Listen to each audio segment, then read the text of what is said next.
Come on in, Marc Thiessen. We need you. How long will the president put up with this? I don't know. He's been incredibly patient with the Iranians. He's given them every chance to have a peaceful resolution. But sometimes when your adversary says no, you got to take no for an answer. And the reality is that this isn't a return to major combat is inevitable, because Donald Trump is not going to take a bad deal.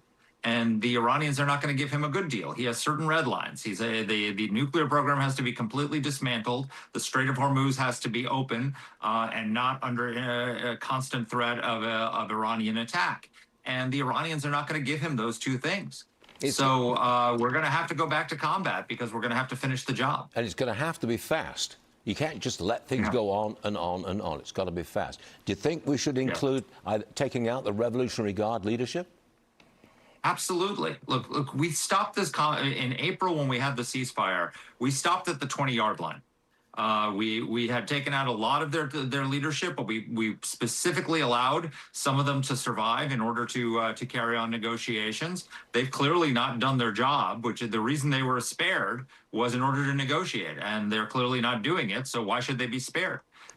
We need to finish off we took out about 85% of their defense industrial base. We need to take out 100% of it, or 99% of it. And it takes, we're about 2 weeks of combat away from going into the end zone and finishing the job, finishing the target set that we had established for ourselves. So finish the job, 2 weeks of combat, maintain the blockade, open the strait, and then let's have a joint operation between the CIA and the Mossad to arm the Iranian people and help them overthrow their regime. We did this during the Cold War. We liberated 400 million people during the Cold War without putting any boots on the ground anywhere, by helping the Contras, by helping the UNITA in Afghanistan, by helping the Afghan resistance and drive the Soviets out, by helping Solidarity in Poland, Charter 77 in Czechoslovakia with non-lethal means. We know how to bring down regimes without bringing boots on the ground, and Donald Trump can do the same thing. Action seems imminent.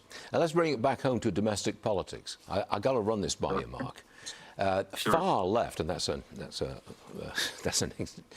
not an exaggeration. Okay, far left candidate Francesca Hong's campaign told Fox Digital she never supported abolishing the Senate, the United States Senate.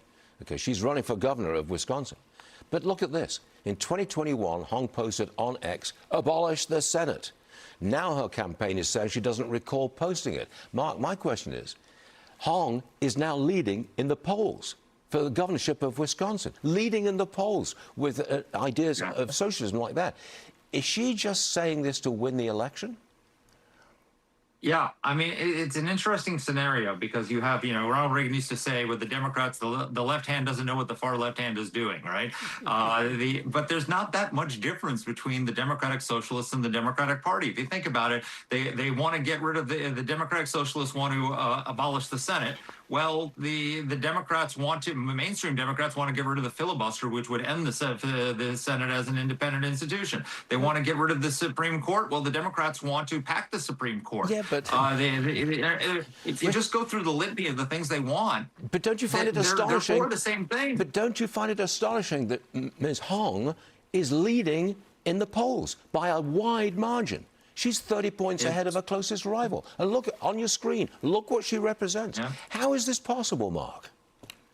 It's stunning, but again, this is the problem that they're facing, is that they keep saying they're making blue states bluer, but look at Michigan, where Saeed is running. That is a Senate seat that the Republicans lost by 18,000 votes.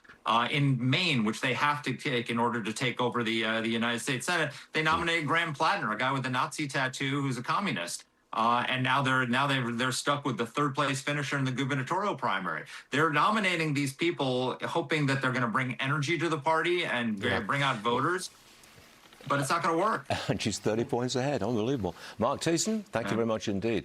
All good stuff. We'll see you again soon.